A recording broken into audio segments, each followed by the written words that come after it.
Hello everyone. In this lecture, we are going to talk about pelvic anatomy.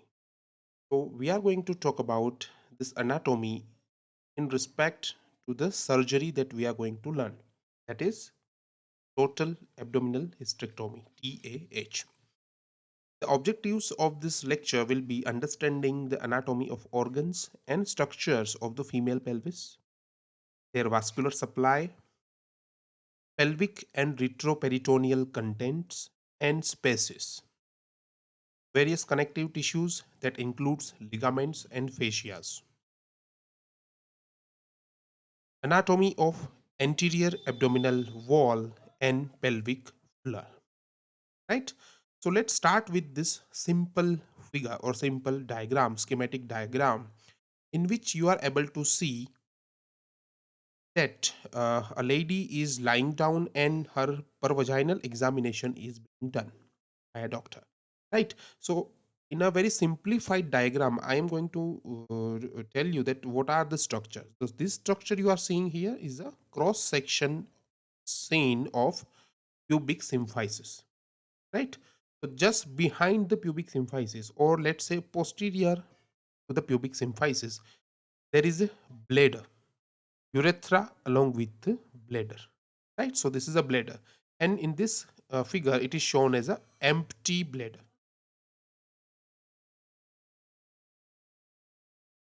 Just behind the uterus, sorry, just behind the bladder and urethra, you will find two structures. The one is a vagina, and above the vagina there will be the okay, so this is vagina and this is uterus. Behind the uterus you will find anal canal and rectum, right? So this is a rectum which terminates into the anal canal, right? So this is a very simplified figure.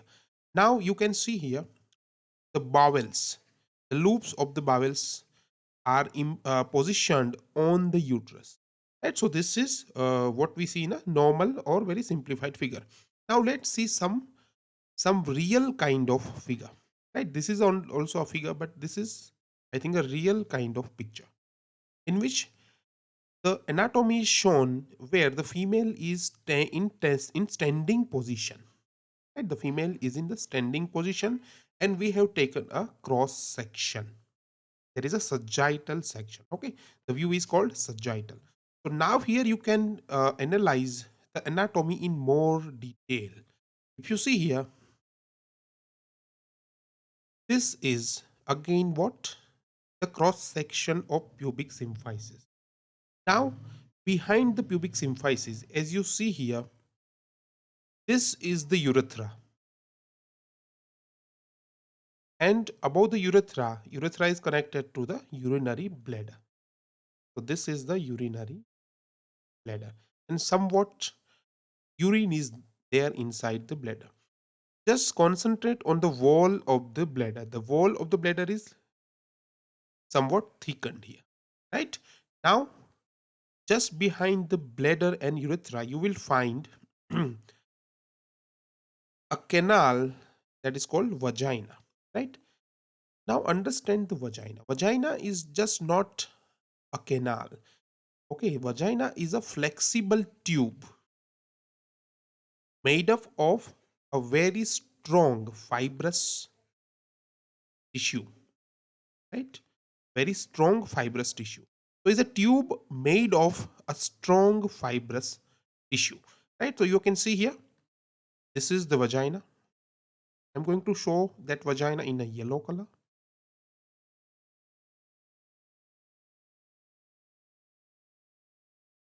Yeah, right? This is the anterior wall and this is the posterior. Now the anterior wall terminates into anterior fornix and posterior wall terminates into posterior fornix. So there are two fornices. Generally there are four fornices, but in this view we can only see a two fornices, that is anterior one and posterior.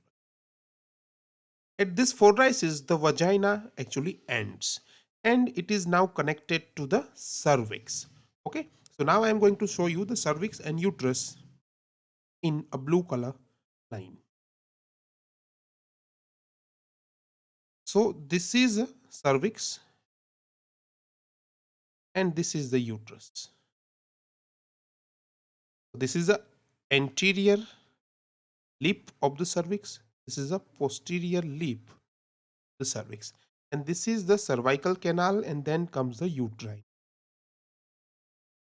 Right? Now here posterior to the vagina, if you see here, this is the perineal body. And behind the perineal body, there is anal canal that I am going to show you in a green line.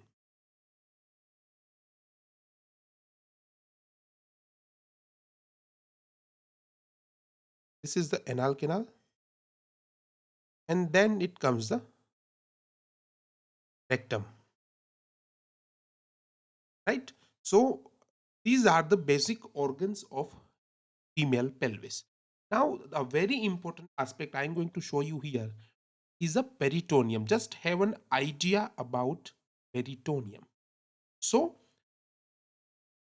all these organs are not encircled by the peritoneum fully, but they are covered by the peritoneum partially. So if you see here, this is a parietal peritoneum which is under the anterior abdominal wall. Now this parietal peritoneum will reflect on the bladder here and becomes the visceral peritoneum. Right? The visceral peritoneum covers the base, covers the main body of the urinary bladder. Then it reflects on the uterus and it covers the half of the anterior abdominal wall. Anterior wall of the uterus. Now it covers the fundus of the uterus, and then it covers the all or full posterior wall of the uterus. Now it reflects back on the rectum. So you can see here the peritoneum, how the peritoneum is situated. I'm going to show you in more detail if I remove all this line. Right? So now you can see the peritoneum better, how it is placed in the pelvis. Okay. So with this placement, the peritoneum makes two pouches. Here is the one between the bladder and the uterus. It is called vesico-uteric pouch. And here is a posterior one, which is formed between the uterus, posterior wall of the uterus, and the rectum, and that is called posterior pouch, or more famously called as a POD, pouch of Douglas. Right? So now you have the idea of how the peritoneum is situated. Now, if in this figure one thing is not shown, which is that one thing? These are the loops of bowels. So here the loops of bowels are not seen in this picture, and here is a cut section from the rectum. But here if you see in normal, so there are multiple loops of bowels seen in this area, but the bowels are not described in this picture. So I am removing this loops of the bowel. So if you remove the loop of bowel, you can now more uh, clearly view the vessels and other structures which are actually retroperitoneal. Which are this structure? Here is the aorta, abdominal aorta, right? Abdominal aorta bifurcates into two common iliac artery.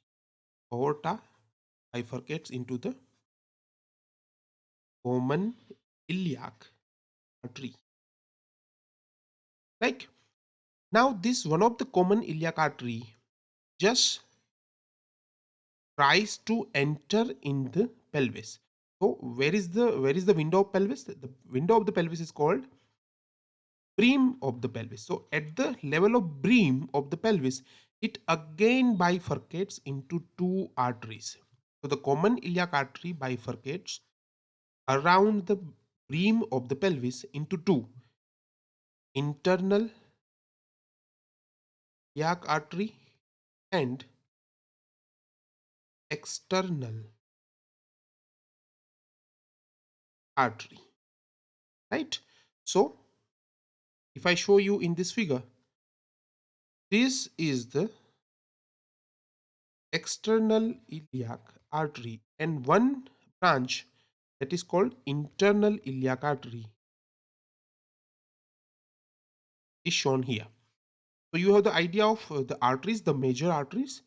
Then the one important thing is a ureter. Ureter originates from the pelvis of the kidney on both sides, and it enters into the pelvis near the bifurcation of common iliac artery, and it goes backwards. See, backwards and laterally.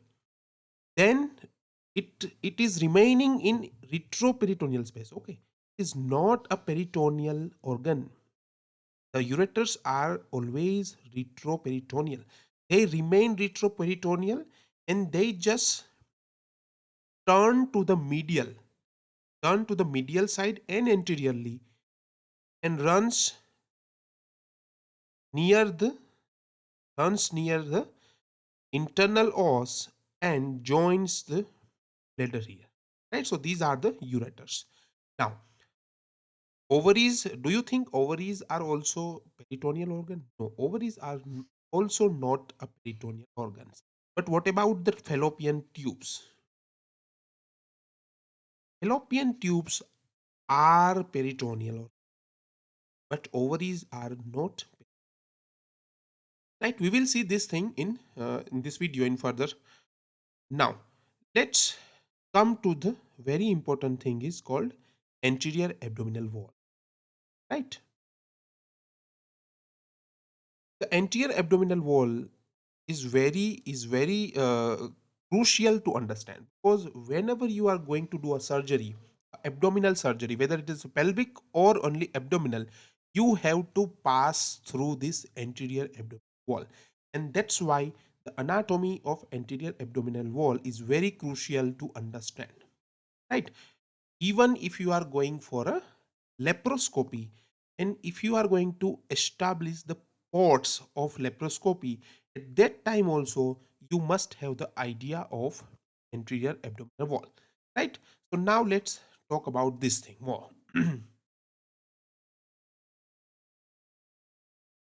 So the very first layer of the abdominal wall, anterior abdominal wall, is a skin,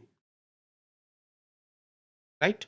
Once you dissect, or if you give an incision on skin, the second layer you will find is fatty layer of superficial fascia. So generally in our body, everywhere there are two fascias. The first one is a superficial fascia, and deep to that is a deep fascia.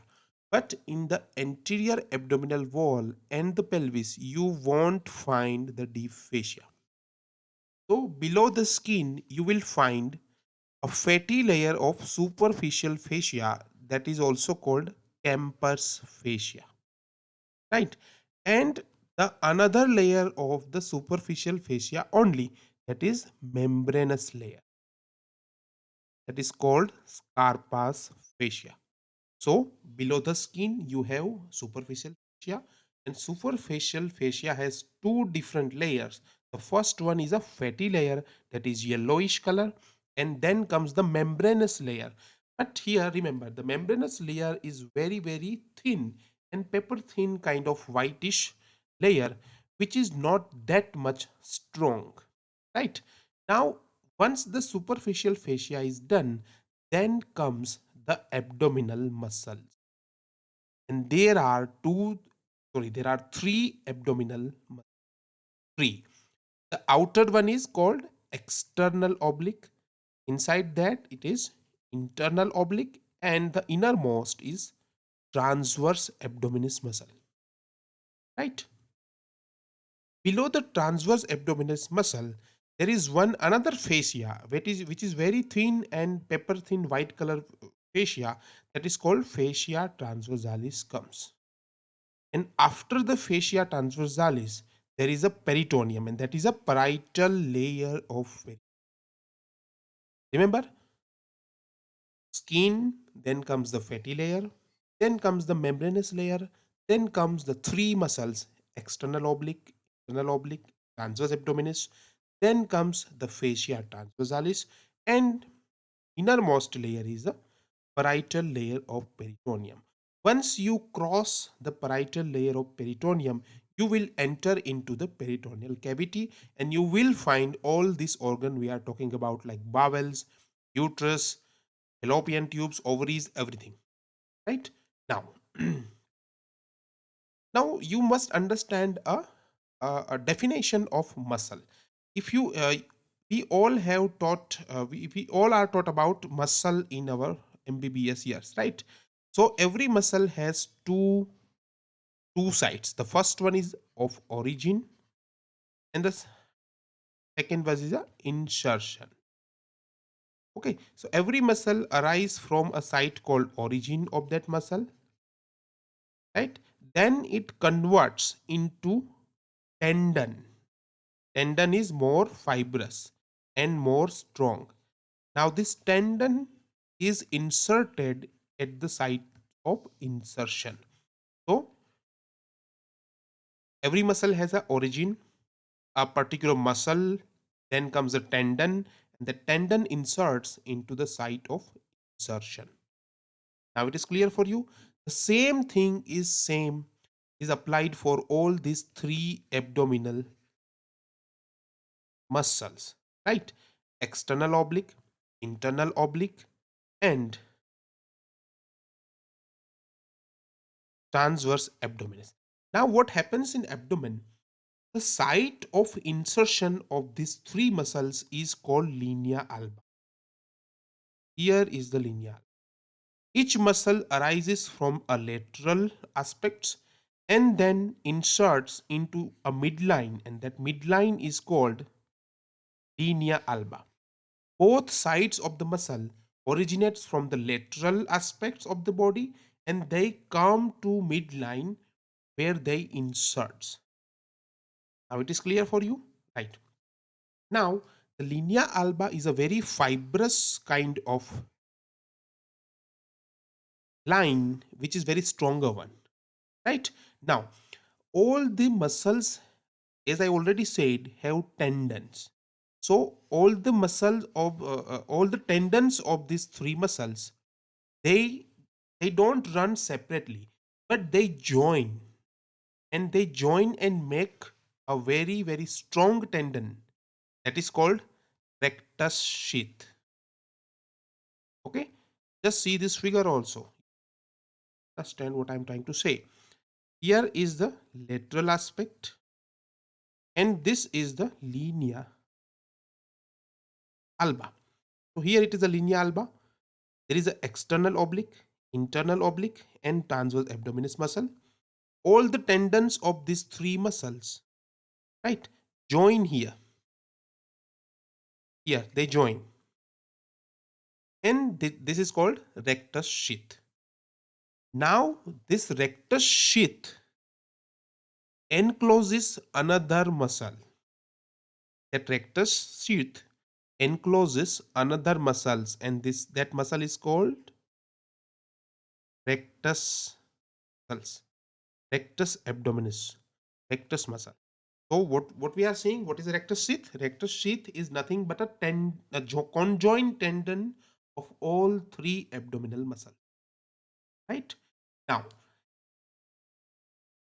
this tendon, that is rectus sheath, encloses both of the recti muscle on both sides, right? Now if you see in upper part of the abdomen, here is the abdomen, this is the upper part, and this is the lower part. What happens into the upper part? The rectus sheath encloses the rectus muscle on both sides, anteriorly and posteriorly. Okay, the rectus sheath encloses transverse abdominal muscle on both the sides, anteriorly and posteriorly.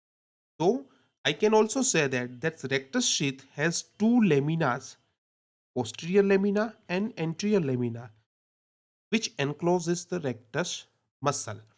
But this is not true in the lower part of abdomen. In the lower part, the posterior lamina of the rectus sheath is vanished.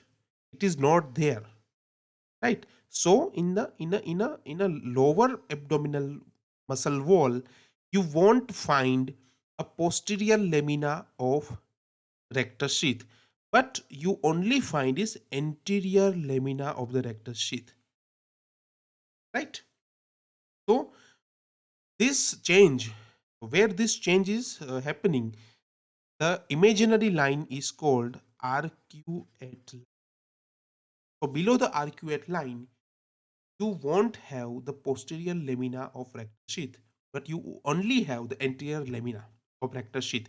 And once you cut open the rectus sheath, you will directly find the rectus muscle. And once you cut open the rectus muscle also, you won't find the posterior lamina, but you will directly find the fascia transversalis. Okay, right. This is clear to you? Now, let's go ahead. Right, we have seen this thing. Okay, so what happens, friends, in gynecological surgeries? In gynecological surgeries, we generally have only two kind of incisions. Most of the gynecological surgery are accomplished with two kind of incisions. First one is a vertical incision like this, and second one is the lower transverse incision. So both of the incision comes in the lower abdominal area. And when we operate as a gynecology person, we only work in most of the cases with only two kind of incisions, that is vertical and over transverse. And at that level, we won't find the posterior lamina of the abdomen, the rectus sheath, right? So we will only have a one single rectus sheath, and that is the anterior lamina, right? I hope this is clear to you now. So actually, when we give a incision, what are the structures we are going to find? The first one is skin. Once you cut open the skin, you will find a yellowish fatty layer, that is Kemper's fascia, right? Then once you open the fatty layer, you will find a very simple, small and thinner membranous layer, that is called Scarpa's fascia too. But generally we don't identify this Scarpa's fascia because it is cut along with the fatty layer only. So you don't have to think about the two different layer of superficial fascia. You just open a skin and then you will directly reach to the rectus sheath, right? Once you cut open the fatty layer, so don't think about the membranes at this stage. So first is skin, then comes the superficial fascia, especially the fatty layer, and then comes directly the rectus sheath. So here now what we are getting actually a anterior lamina of rectus sheath, because in this lower abdominal part we don't have the posterior lamina. So we have only one lamina, that is rectus, that is we called as a rectus sheath, right? Once you cut open the rectus sheath, because already I told you rectus sheath is a very important structure when you are dealing with the abdominal surgeries, because it is the main tendon of all the three muscles, right? So it has to be strong. Once you cut open the rectus sheath, and if you don't enclose or if you don't repair the rectus sheath properly at the time of closing, then you are having a risk of incisional hernia. So to prevent the incisional hernia, one thing you must repair better is what? Rectus sheath, right? So never ever just never ever oppose the rectus sheath loosely, and just apply the very strong suture materials like vicryl, right, at the rectus sheath. Now once you cut open the rectus sheath, below there is a rectus muscle. To open into the abdomen, you don't need to cut the rectus muscle because it is lateralized. You actually cut the linea alba. Once you cut open the linea alba, the two recti muscle, like here, these are two recti muscle. Here is the umbilicus, right? They are, what happens is they lateralize. So you don't need to cut the recti muscle in general in gynecological surgeries. They are just cut open and lateralized, not cut entirely. Okay, they are just lateralized. Now once you lateralize the rectus muscle, the fascia transversalis also lateralize along with the rectus muscle. You don't need to open that fascia transversalis. Okay, once you lateralize the rectus muscle, you will find is what? A peritoneum, a yellowish paler, thinner and smooth membrane that is called peritoneum, and that is a parietal peritoneum. And once you cut open the parietal peritoneum, generally what happens, you have to dissect the peritoneum. So if you just dissect the peritoneum, you will be in the peritoneal cavity and you will see the bowels, uterus and all other organs of the abdominal cavity, right? So this is the particular anatomy of anterior abdominal wall. Now, now let's talk about laparoscopy. Just concentrate on this image. When you go for laparoscopy, when you establish ports of laparoscopy, you establish the first port of laparoscopy, that is in most cases what? A telescope, a telescope one, right? A telescope port is the first port to be established, and once you enter in the abdominal cavity and insufflation is done, then you will find this kind of picture in the abdomen. One thing here is missing, what? Bowels. So bowels are all over here. So at that time you ask the OT technician or the anesthetic to lower the head end of the patient, lower the head end of the OT table, and once it is done, the loops will be shifted to here. So you will be able to see these structures here. So these are our main structures of interest. Right? Here you see is a posterior wall of uterus. This is a uterus, right? Here anteriorly you see bladder. If it is full, then it will be shown like this. But if it is not full, then it will be just shrinked, right? This is the posterior wall of the uterus you are seeing. And you can see from the cornu, three structures are originating.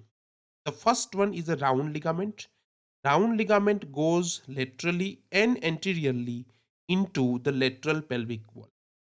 Now we are not going to discuss where the round ligament goes and where it passes through the inguinal canal and inserts anteriorly in the superficial structures. We won't discuss this thing. What we are discussing here, we see the round ligament. Round ligament goes laterally and anteriorly, and it goes into the lateral pelvic wall. So here is the lateral pelvic wall, my friend. When I talk about lateral pelvic wall, it is here. It is seen as here, right? It is a lateral pelvic wall. So this is all about round ligament. Then comes the fallopian tube here. These are the fallopian tubes for both sides. And then the third structure from the cornu is what? Ovarian ligament. Here is the ovarian ligament. attaches to the ovary,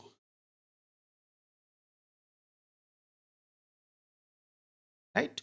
One more ligament is attached to the ovary, and that is called infundibulopelvic ligament. Yeah,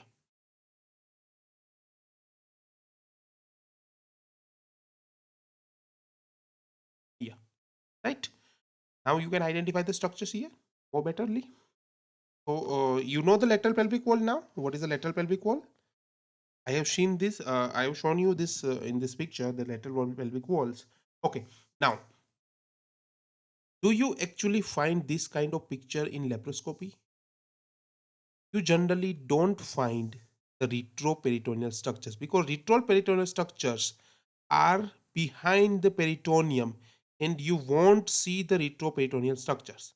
Okay, once you go into the retroperitoneal space, only then you will see all these structures like aorta, then it bifurcates into common iliac arteries, then one bifurcation of common iliac artery is the internal iliac, and then the external iliac and the ureters. You will only see once you go into the retroperitoneal cavity. Now, the very important thing here you see here is these two ligaments which are attached to the cervix or the upper part of cervix. They are called utero sacral, right? Now, let's go further. A very good surgeon always performs the inspection of all the organs in the abdominal cavity once the peritoneal cavity is reached, right? So the whole concept of diagnostic laparoscopy or laparotomy is what? To diagnose, to identify the structures. No, you don't have to go retroperitoneally. You just identify the uterus, you identify the structures originating from the cornu of the uterus, you identify the bladder, you identify the ligaments, and you identify the peritoneum, right? This is what every surgeon has to do once he enters into the peritoneal cavity before doing any intervention, right? This is called diagnostic laparoscopy or laparotomy. Now, what you need to see in inspection. First of all, focus on the uterus. Uterus, is uterus is okay? Is the shape of the uterus is okay? Is there any fibroids? Is there adenomyosis is there? Right? If the shape of the uterus is changed, for example, this is a normal uterus. Sometimes you might find this kind of uterus. This is called a bicornuate uterus, or sometimes you can also see a smaller septum. Okay, a notch on the fundus that will be going inside, and you may find that there is a septum, or is it a bicornuate uterus like that, or is it a unicornuate uterus? So you need to see the shape of the uterus, size of the uterus, and once you do more and more surgeries, you will be easily identify whether the uterus is normal or not normal, right? And most of the people here listening this lecture already have passed the post graduation examination, or they are doing the post graduation in which they have already assisted for the cesarean section. So you know by now, by far, that what is the normal shape of uterus, how it looks inside the cavity. Also, we have a video when we actually make you understand the procedure, right? Now, second thing, you need to identify the bladder, right? And possible tract of ureter. Whenever you are doing a pelvic surgery, never ever forget about ureter, because this is a very important structure you need to spare. You don't need to touch, you don't need to lateralize, or you don't need to do any intervention on the ureters. Ureters must be saved, right? So to save the ureter, first of all you need to identify the tract of the ureter, and that is very not easy, right? Because the ureters are the retroperitoneal structures. Generally you don't have the idea where is the uterus. Once you do a surgery, And once you learn the surgery under uh, a very experienced surgeon, then only you can further in your trials identify the ureter, right? So when we go for actual practical classes at our center, we are going to tell you where is the ureter, and you have to try to identify where are the ureters, right? So we will just clear that thing at that time. Now, look for any adhesions between the uterus, bladder, anterior abdominal wall, adhesion with the bowels, adhesions with the peritoneum, adhesions with the fallopian tubes, a broad ligament, everything you need to see. Look for any swelling into the tubes, if the tubes are okay or not. Uh, Sometimes the hydrosalpingo is shown as a swollen tube, right? Ovaries, you also need to identify and diagnose whether there is any cyst, whether you can see the follicles in the ovary, whether the ovaries are atrophic or not. Everything you need to see, right? Now, again, I'm telling you this will come with the now. Now let's focus a little bit on the retroperitoneal. There is something a process. There is a process called deperitonization. Deperitonization.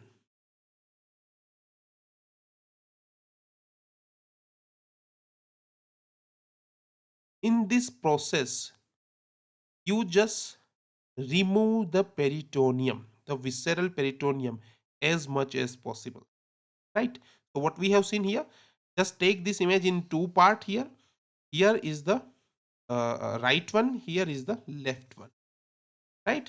Now you can see clearly here the peritoneum is seen, and here the deperitonization has happened,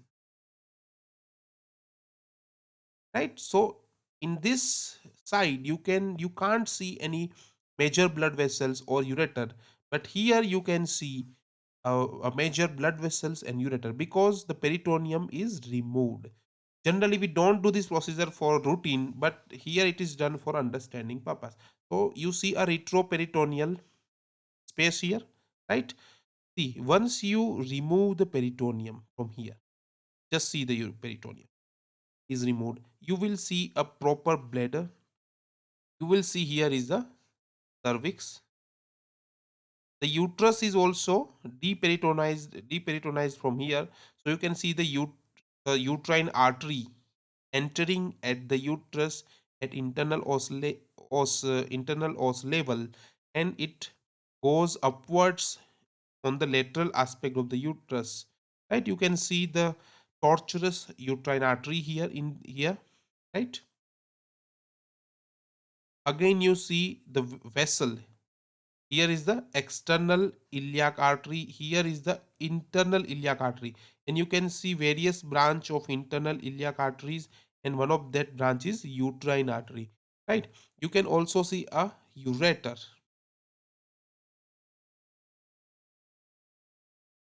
right? The ureter here, which passes just below the uterine artery, the famously called water under the bridge. So then it goes inside the bladder and inserts, right? So this is a retroperitoneal stuff, right? Now let's see this figure from a more lateral. Again, same two sides. Here is peritonized, and here is deperitonized, right? You can see here the three structures from the cornu of the uterus is removed, right? So what you can see the very good course of ureter and relations with uterine artery. So here is the see here is the common here is the abdominal aorta, then a common iliac arteries, okay, then comes the here is the bifurcation. You see the ureter here just enters the pelvis at the level of bifurcation of common iliac arteries. This one is internal iliac, and this one is external iliac, right? And from internal iliac, one branch is called uterine artery. Uterine artery comes forward. Uterine artery comes from the behind of the ureter. Just see, behind of the ureter, and comes forward and inserts at the level of internal os into the uterus, and the ureter goes behind the uterine artery at this level. That's why it's called water under the bridge. You can also see here this whitest and stout structure that is called uterosacral ligament, right? now now just understand the simplified diagram. This is a uterus, and these are three structures arising from the cornu. The first one, the uppermost one, is fallopian tube. The anterior one is round ligament, and the posterior one is ovarian ligament. The ovarian ligament attaches to the ovary. Fallopian tube runs, and at the end, it again remains aside the ovaries. Right here. Just also see from a lateral aspect here. Here is I just make a mnemonic of RFO every time, because R is for round ligament, which is little bit anterior. Fallopian tube remains upper one and in the midline, and the ovarian ligaments remains on the posterior. Okay. Also reconfirm, the peritoneum here. This is the visceral peritoneum. It reflects on the bladder, becomes parietal peritoneum, reflects back on the anterior wall of the uterus. See, anterior wall is not covered fully by the peritoneum here. Okay, here is the vesico-uteric pouch. Then the peritoneum covers the whole fundus and the whole posterior border, right? And then reflects back on the rectum, making the second pouch, that is POD, right? And you must see the vagina holes. Vagina is like here, right? So posterior fornix, is also covered internally by the peritoneum. The posterior fornix is internally covered by the peritoneum, right? So when you see, I hope all of you have just done all of you have just done in your PG life something called culdotomy, in which you insert the syringe in the posterior fornix. So now you know what structures it passes, what structure is passed by that syringe. It passes through the fibrous posterior wall of vagina, then then the visceral peritoneum, the pouch of Douglas, and it directly enters into the peritoneal cavity. So if there is any bleeding in the peritoneal cavity, which is there in case of ectopic pregnancy, you aspirate fluid from the POD and you see whether there is bleeding or not, right? So in case of ectopic pregnancy, to see whether it is ruptured or not, you people go for culdotomy, and that is culdotomy is this only, right? So when you do a culdotomy, what structures your needle passes through? The posterior vaginal wall, then the visceral peritoneum of pouch of Douglas, right? Now now just see this very important, right? This is not a sagittal view, as we were seeing. Okay, we are not seeing here the here the cross section of pubis symphysis. Okay, we are not seeing here. Instead, we are seeing here the bone is cut just laterally, more laterally. That's why we can see the lateral aspect of the uterus here. This is the uterus, and we can see here the We can see here the uterine artery running, and all these three structures cut off. Right, the anterior one is round ligament, above one is fallopian tube, and posterior one is ovarian ligament. Right, now this figure is the purpose of putting this figure is to understand you the vascular supply. Right, so here again I'm telling you that common iliac artery just bifurcates, and at the level of pelvic beam, see here is a pelvic beam, right, is a pelvic beam, and at the level of pelvic beam it just bifurcates into internal iliac artery and external iliac artery. External iliac artery is made to supply the some of the anterior abdominal wall and the lower limb of that side, but the internal iliac artery is very important because it is meant to supply the pelvic organs and perineum also. Internal iliac artery is very important structure for the gynecologist, right? So internal iliac artery now have a two division, the posterior division and the anterior division. Obviously the anterior division will supply the structures which are anteriorly into the pelvis, and the posterior division will supply some of the posteriorly placed organs in the pelvis. Right, so the anterior division is more important for us. Anterior division has several branches, so here I have mentioned the branches. You do not need to mug up the branches right now, okay, which you used to do in your MBBS years, or even at the preparation of your post graduation examination. You just need to understand what is supplies, right? So here are the anterior division and posterior division. Here are the branches. The one is a obturator artery, which supplies is the obturator internal muscle and obturator region. The bladder is supplied by superior vesicular artery and inferior vesicular artery. Okay, so bladder needs to be supplied by two different arteries. Now there is another one, that is uterine artery, and that is very important artery for us. Then there is something called descending cervical artery, and there something called vaginal artery too.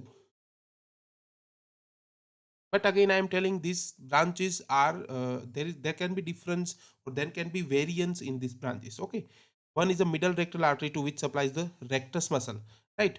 Internal pudendal artery which supplies the perineal region, and one thing called inferior gluteal artery which supplies the gluteal muscle at the inferior side. The posterior division have three branches: superior gluteal, iliolumbar, and lateral sacral. Right, now understand this 3D figure of the organ of our interest, right? What is this? This is a bladder. This is a bladder, right? Now, what is this very strong structure, H-shaped in cross section? That is vagina. So here you can see serrations inside the vagina. This is the vagina. Okay. Now, vagina goes. This is the anterior fornix. This is the posterior fornix, and this is the posterior wall of vagina. Okay, so you are okay with this is bladder, this is vagina, and this is rectum, right? Clear for now, right? Now now understand the peritoneum here. The peritoneum comes, let's start from the anteriorly. Peritoneum covers the bladder, then reflects back on the anterior wall of the uterus. Then it covers these three origins. It also covers the fallopian tube. Then it reflects back and covers the origin of ovarian ligament, and then it covers the whole posterior surface of the uterus. Then it reflects back on the posterior fornix of the vagina, and that and then again reflects on the rectum, making here the POD, pouch of Douglas. Right? This is the ureter. This is the uterine artery here. Now you can see here there are two folds of peritoneum that is associated with the uterus. Here is the anterior fold, and here is the posterior fold. So there are two folds of peritoneum, anterior fold and posterior. My friends, these two two folds makes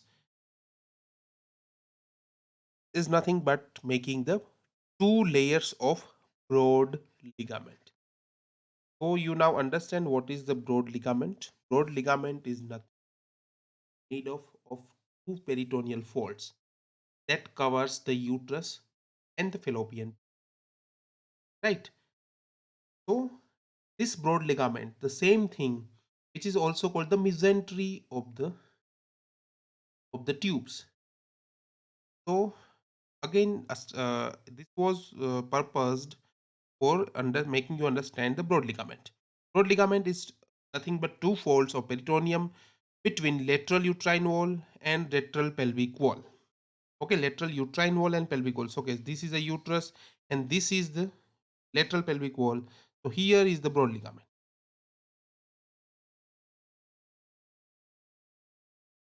Right, here is the broad ligament on the both sides. L. This fold of peritoneum also overlies the fallopian tube, where it is called mesosalpinx, and on the ovarian ligament, which is called meso-ovarian. Right, and that meso-ovarian or ovarian ligament, then it reflects backs and makes what? Infundibulopelvic ligament. Infundibulopelvic ligament. It does not cover the ovary. So ovaries are a retroperitoneal structure. Ovary, the peritoneum does not cover the ovary. Right? Now, I think this is okay for right now. When you will go for actual surgeries, we will more make you understand how this peritoneum thing works. Okay, so you can go for, once you understand the total abdominal hysterectomy, I think you will be able to understand the retroperitoneal space also, and you can also be able to do a internal iliac artery ligation in case of you, if you have got a PPH or postpartum hemorrhage in your if you suffer from postpartum hemorrhage in your clinic, then at that time you will also able to identify the internal iliac artery, and you will be able to even ligate that internal iliac artery too, which is a very important step before going for obstetric hysterectomy, which people just go at the time of severe PPH. Okay, obstetric hysterectomy is a very final step. You should not go for obstetric hysterectomy until unless you have tried all the available options. That starts from the Bakri balloon to the internal iliac artery ligation. So don't just rush for the obstetric hysterectomy, because it makes the female infertile for their next children's next life, right? So again, we will make you understand everything at the time of practical exam, very practical workshop. Now, a lot of you people have told about the support of the uterus.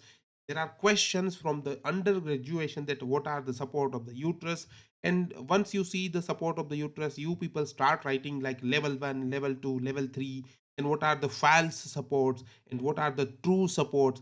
We are not going to in that detail. Okay, we are just going to talk about only two main supports. Broad ligament is not a support, round ligament is not a support. That those anti-flexion, anti-version, and angles of the uterus are not a support of the uterus. But the uterus is supported by two main ligaments, that is called cardinal ligament and uterosacral.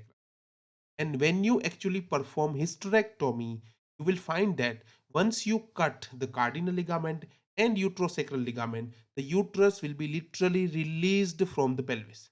Okay, until unless you cut these ligaments, the uterus is not going to move from its position, right? So in case of prolapse of the pelvis, or when you even going for NDVH, these two ligaments need to be cut. And cutting these ligaments is very important, because it also overlies, it also remains just beside the ureters and the uterine artery. So you need to be have a good anatomy on these ligaments.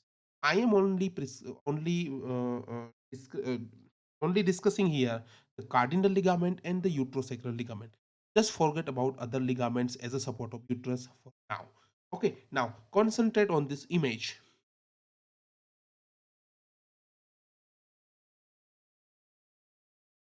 As you can see here, here is the rectum. A very simplified figure, but still you need to understand. A rectum. You find here is a rectum, right? Here is the bladder.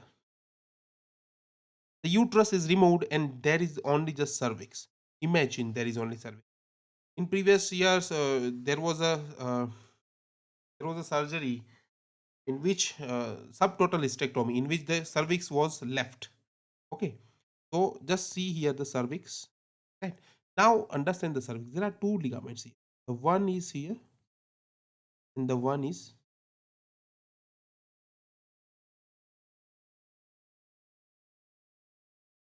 here. Is it is the cardinal ligament. Cardinal ligament attaches the uterus to lateral pelvic wall. So, what cardinal ligament do? Cardinal ligament is a very fibrous and tough structure that connects the cervix to the lateral pelvic. Got the idea? Now, this is the uterosacral ligament here, which connects or which attaches the uterus to the sacrum. That is, that's why it's called uterosacral ligament. So here is the sacrum. You see the sacrum here? The vertebra and it is a sacrum. And that's why it is called as uterosacral ligament. So these are the two stout ligament that is very important for support for the uterus. Right? Here is a very good figure from the T lands. That is, here is the bladder, right? This is the vagina.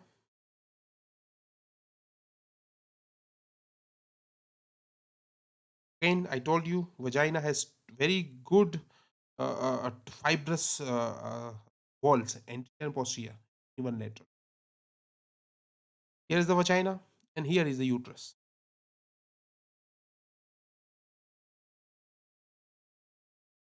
Right, and here is the uterosacral ligament. So uterosacral ligament actually not only support the uterus, but it also supports the uterus and upper vagina too. Right, now, now there is something discussion on the part of pelvic floor. Right. So understanding the pelvic floor is little bit difficult.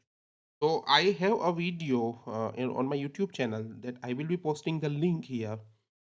You will be seeing that how exactly pelvic floor is formed. But for this purpose, if you already know what is pelvic floor, then you need to just remember this or these muscles of the pelvic floor. Now, pelvic floor is made by two muscles.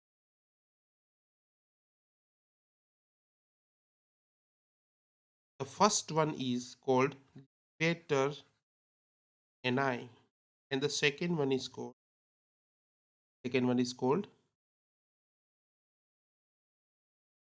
ischio coccygeus.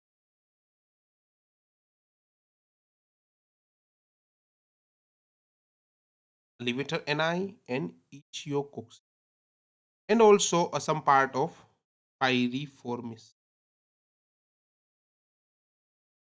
Right? The pelvic floor is made up of basically two structures. The first one is called levator ani, and the second one is called ischio coccygeus. Now, what is levator ani? Levator ani is again made of three muscles. The first one is called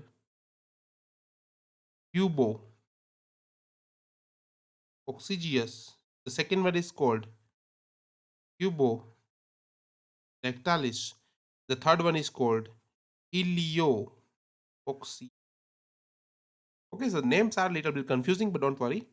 You don't need to just mug up those names. Okay. Now here you can see is the pelvic pubic symphysis. Right. From the pubic symphysis, this stout ligament is called inguinal ligament. right? Now this is a lateral pelvic wall. Here is the lateral pelvic wall or pelvic beam, whatever you can say. And it is now here is a vertebra. Okay. Now, from the pubis to the coccyx, here is a coccyx, right? So from the pubis is here, coccyx is here. From the pubis to coccyx, there is something, some muscle that is called pubococcygeus. So here is the pubococcygeus, right? Both side of the pubococcygeus. The one thing is called puborectalis. Puborectalis is a specialized muscle which covers the rectors only. This is puborectalis. This is pubococcygeus, and this muscle here, so you in different color. This muscle here is called iliococcygeus. Both of the side, this muscle is called ilio. So here you can see this particular part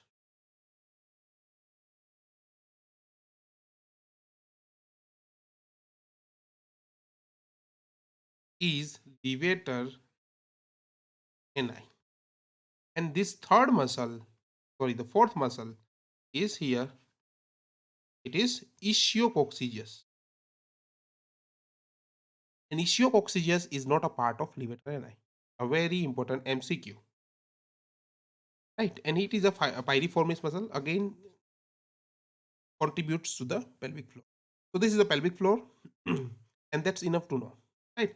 Pelvic floor actually supports all the structures of the pelvis, right, and also able to maintain the intra-abdominal pressure, right? Now, now let's focus on the very important aspect of this lecture that is called ureter. You must know the ureter. Why I'm stressing on this part too much? Because even very experienced surgeons who generally do transabdominal hysterectomy, a lot of ends into obstructing the ureters with their suture material. Once the ureter are obstructed, you end up into a very problematic situation. Patient comes to you with oliguria, with infection, and even kidney failure, right? So ureters are very important part. Why we are discussing the ureter? Because ureter just passes near the uterus, right? And if we are aiming to remove the uterus, we must save the ureters because they are very close to the uterus, cervix. We must spare them while removing the uterus along with the cervix, right? We must save them. So here is the whole game, that you understand from where the uterus goes, and you do dissections, and you apply the sutures, having your mind that where is the, and you must not cut or suture the ureters, right? So just just focus the part of the very important figure. The ureters are the tubes that that that transports the urine from kidney to the reservoir that is called blood, right? So ureters are retroperitoneal structures. So they are not easily seen when you go for hysterectomy, because you don't do or you don't go into the retroperitoneal space in every surgery, right? There is no time to go into the retroperitoneal space and clearly identify the ureters, that yes, this is the ureter. I need to just don't touch the ureters. No, you are not going to do. In your surgery, most of the time you will not open retroperitoneal space, but still you should know where are the ureters. So this can only be done with repetitive knowing about the anatomy of the ureter. and keeping up that anatomy of the ureters, course of the ureter at the time of your surgery. This only can save you, right? So here, ureter is something called 25 to 30 centimeter of length. Half of the ureter are abdominal and half of the ureter are pelvic. So 15 to let's say 12 to 13, 14 centimeter are of abdominal course, and rest of the 12 to 15 centimeters are in the pelvis, right? Now the ureter enters into the pelvis at the level of bifurcation of common iliac artery. Here is the ureter. I will show you in this. Here is the ureter. The ureter crosses or enters into the pelvis posteriorly, right, near the bifurcation of common iliac artery. Once it enters into the bream, this is a bream of pelvis, right? Once it enters into the bream, it goes posterior. Okay, it goes posterior and medial. Posterior plus medial, right? Then it turns to anterior. Okay, obviously it is going obviously is going into the medial because the bladder is little bit medial side. Okay, because the ureters are coming from the two pelvic walls. The pelvic walls are always lateral, right? Lateral pelvic wall, but they have to attached to the bladder. So let me say like this. Okay, so here is the pelvic wall, right, and here is the bladder. Okay, so what happens with the ureter? What the problem with the ureter is? Ureter enters to the pelvis from the lateral pelvic wall, but they have to come medially, right, to join the bladder. So here is the problem, right? So what the ureter do? They just enter the pelvis at the level of pelvic bream, at the level of where the common iliac artery bifurcates into external and internal, right? Then they stay with the pelvic wall, and they run anteriorly, and they run posteriorly and medially. Initially they run posteriorly and medially, then they take turn and start running anteriorly and medially. Okay, they when they go to the bladder, the thing comes in between, the course is what? Uterus. So they stay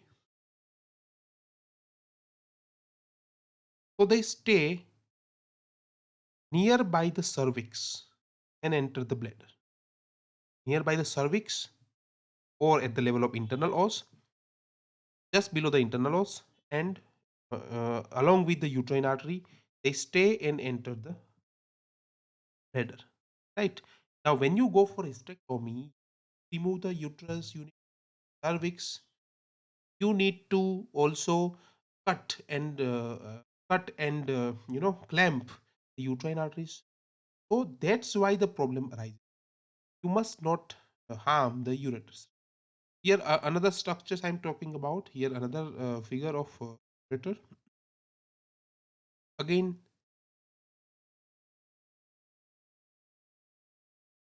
this is the uterus. This is the uterus, right? This is the tubes, right? We have opened the retroperitoneal space. Now, this is the, what is this? What is this? What is this? Major arteries.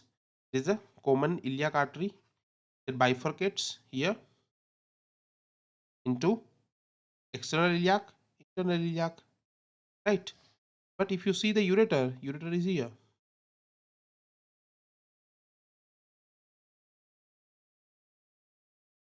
Here is the ureter, right?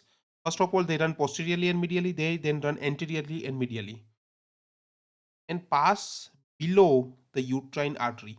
Uterine artery, when it crosses and joins the uterus, it crosses the uterine artery. Okay. So ureter course passes over the bifurcation of the internal and external iliac artery. It remains in sheath attached to the lateral pelvic wall, right? And they enter into the bladder. So what happens is, you see here, this is the uterus, this is the vagina, this is the cervix, right? You see in cross section, ureters are here.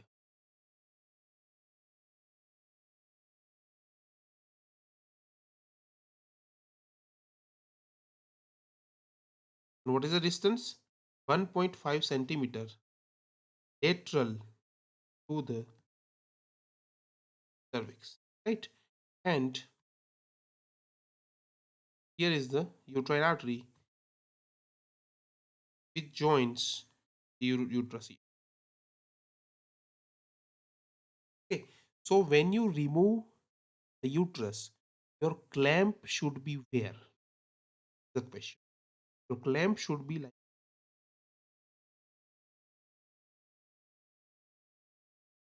okay, your clamp should not go laterally, right? Because it can harm the ureter. Now, if you want to see the rods or the cardinal ligament is here. Cardinal ligaments is here.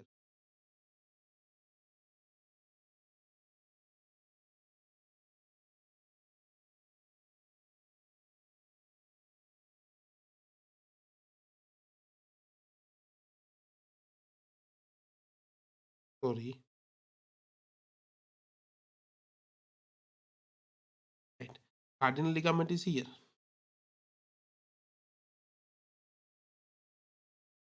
Cardinal ligament actually encloses the ureter, and that canal is called. Just forget the name of the canal, the good name, the known name, but ureter passes through this canal. That canal is situated into the cardinal ligament. So you must cut the cardinal ligament to release the uterus. So try to be more medial to the uterus. Okay, if you want to take the uterus out, then you need to cut here. You should not go like this. You should cut in this manner only.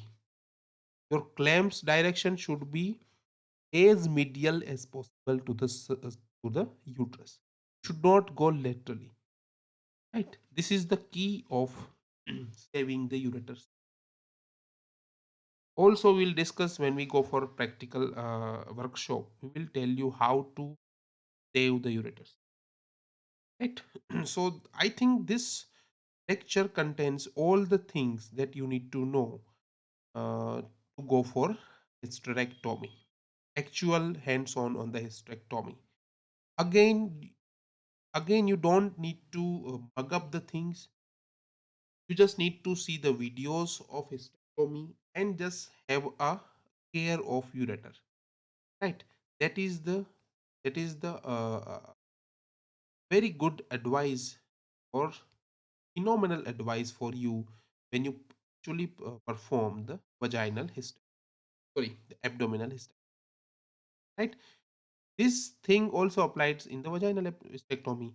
When you do a vaginal hysterectomy, keep yourself as medial as uterus, right? We'll also discuss how to do vaginal hysterectomy in video, but for right now, the anatomy knowledge is okay in this video. Okay, this ends. So, thank you very much.